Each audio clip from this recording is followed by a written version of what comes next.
Здравейте, може ли за Буново, моля? В 1,5 мисля.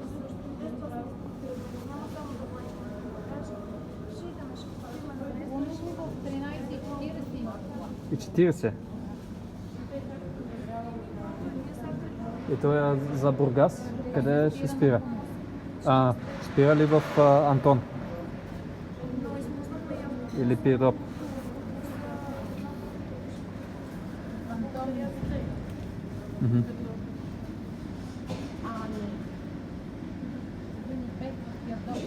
Добре, значи за Пирдоп, моля.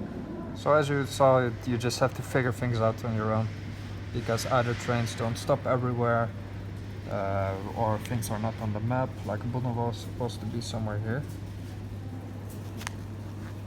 before, but it's just not on this map. And you see that things are just sometimes you don't manage to figure it out. What I want to do earlier is go from Podujene, and then there's trains up and you come on the same line.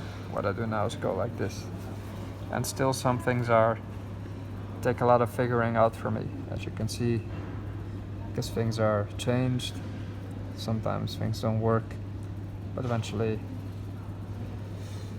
you always get somewhere, and you always get back home as well. So it is to Pirdop, I guess, and we'll see where I'm able to stop, perhaps somewhere to take a break in nature. Right, so there's a train. Typically on this line they tend to be very short. I don't know why that is. And always crowded.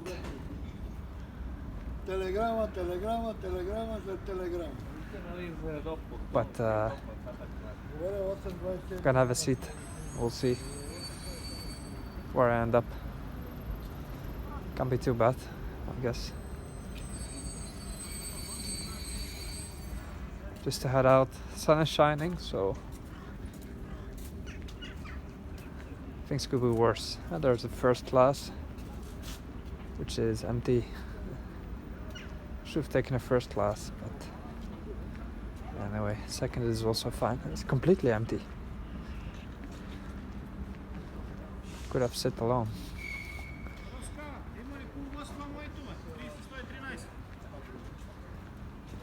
Oh, and here's some space.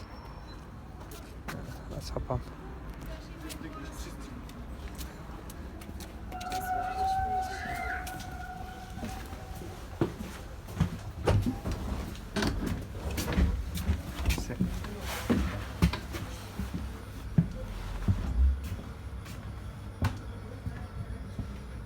More space here. Not bad, not bad. Here's the second class. It is boiling hot because the heating's on. But yeah, this is it. Over there's the bus station. I know it's kind of a strange time to travel, but let's see. It must be at least 40 degrees here. It is absolutely insane. The heating is blowing in my face. I took everything off because it's a sauna, and that's what you can expect when traveling in Bulgaria. You always dress in layers when it's cold, because if you dress like a sweater vest, turtleneck, you're gonna kill yourself. Because if you can't take things off, you're going to be so hot whenever you're inside a train, restaurant, anything. I tried to open the window, but some innovative engineering here. Windows cannot be opened because of this screw. But at least there's electricity. I haven't tested it. I'm not sure it works.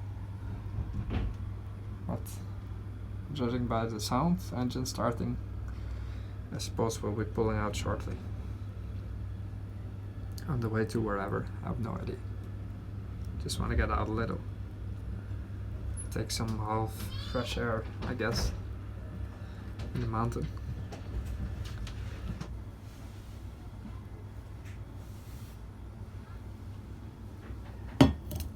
There's the tea.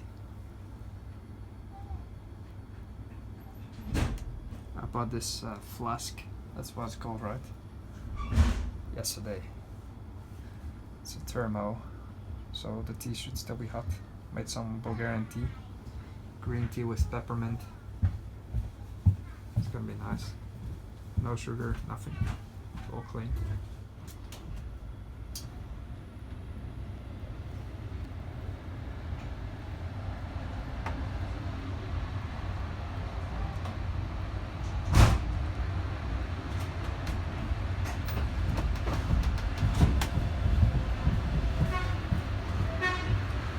Heading out.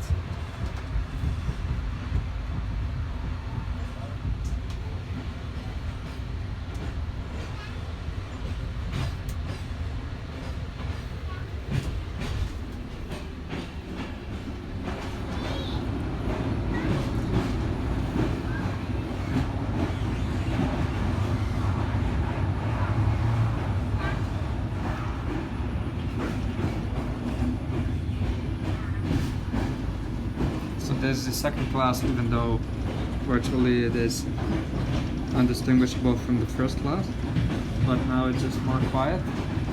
Typically I recommend always buying a first class because you'll have more peace and quiet. These trains can be totally full. Right now there's just 3 wagons, of which one is first class. You can imagine a normal weekend, especially throughout summer when it's good weather. These trains are absolutely packed to the brim and you'll be sitting or standing here. There's no way that you can get a seat, even if you have a ticket. So that's why I always recommend first class. And if that's full, who knows, whatever, you can still go stand here, but not the other way around. You need to pay a supplement.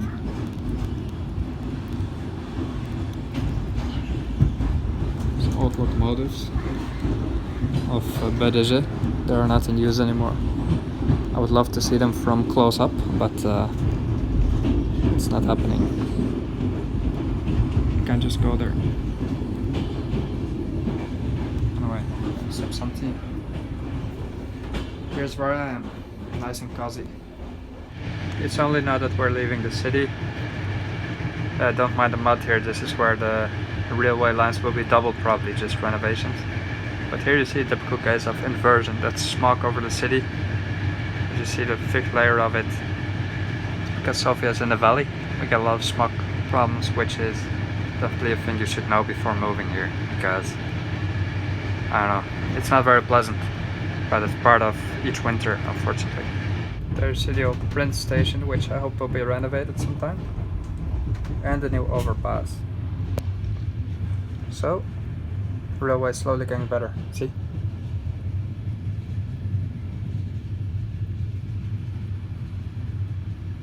Now the thing with Bulgaria is that it's actually one big slice of nature. You can see we've left the city, and it's not a jungle obviously because of the climate and the vegetation, but you see that the nature is so close around you that basically you're entrapped in it. And that's honestly most of the country, except for the fields and the valleys. And then in between you have railway lines across the mountains, and they're just in the forest. You know, any mudslide needs to happen and the railway track is gone. But that's how dense nature in Bulgaria is. It is more dense than in the Netherlands, for example, where you get a forest but not many bushes like here. This is basically just a dense bush. You cannot walk through here without ripping your clothes apart, see? And then behind up there is the forest. You can just see that there's nothing in it. It's just probably nobody ever walks up there. See what I mean? Truly up there. And you don't know what there is. What there used to be. It could be a Thracian forest, some old settlements. You have no idea. Honestly, it is all yours to explore. I mean, I don't want to go in the bush, but it is essentially no man's land. Like the show I was on, Nietzsche says, yeah, this land is not owned by anyone, it's just the land, you know?